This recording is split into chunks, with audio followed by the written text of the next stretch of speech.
बबुआ के माई, ये बबुआ के माई, अरे करने बारू हो चिलमवा करने बा जाए खातिर लेट होता है। ओहो गाड़िया छोड़ बाबू का।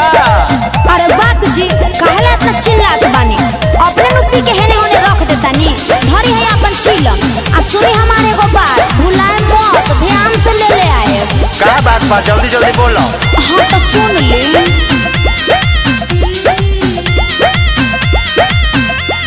सोइया संखा पोला चोड़िया देवा घर से लइहा हो ए राजा संखा पोला चोड़िया देवा घर से लइहा हो देवा घर से लइहा हो देवा घर से लइहा हो कि तुम हसे कहली तो हर में हरिया बतिया जन तू भुलइहा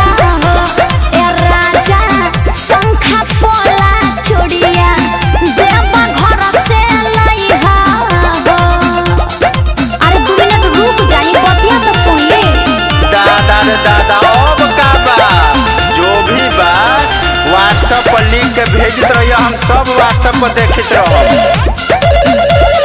हाय देखो रोशन भैया के फोन आवता आ तू बारू के घर में अपन डिमांड के फेन मत भेले बारू।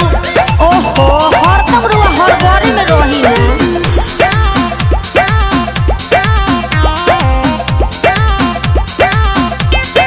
ए जी पियर रंग से नोरा खरीदी हा टिकुली खरीदी हा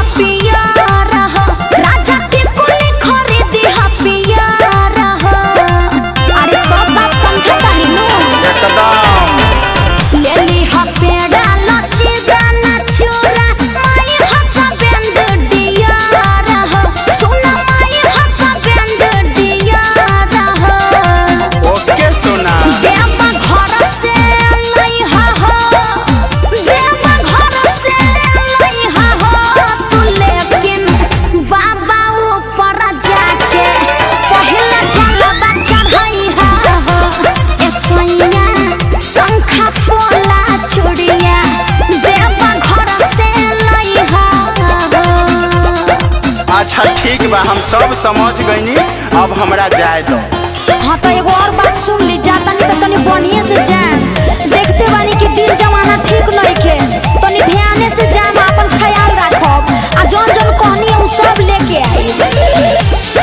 दादा परमेश्वर भैया के फोन आता। हेलो हाँ भैया आ गए परमेश्वर भैया आ गए बस 5 मिनट रुकी आ गई।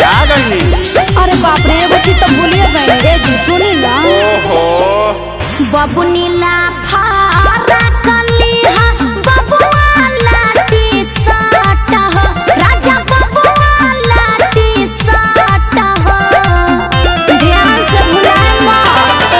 ओहो ठीक बा यार पाकिट मारो से बच के रही हा मेला कोली हा झटा पाट हो राजा मेला कोली हा झटा पाट हो सुनी ना देवा घर से लइहा हो देवा घर से लइहा हो यार अर्जुन सारा मायंतरा के तू डिमांड पुरइहा हो ए राजा संखा पोला चुड़िया देवा घर से लइहा हो। ठीक बा तू कहबू हम न लैम ऐसन हो न सकेला।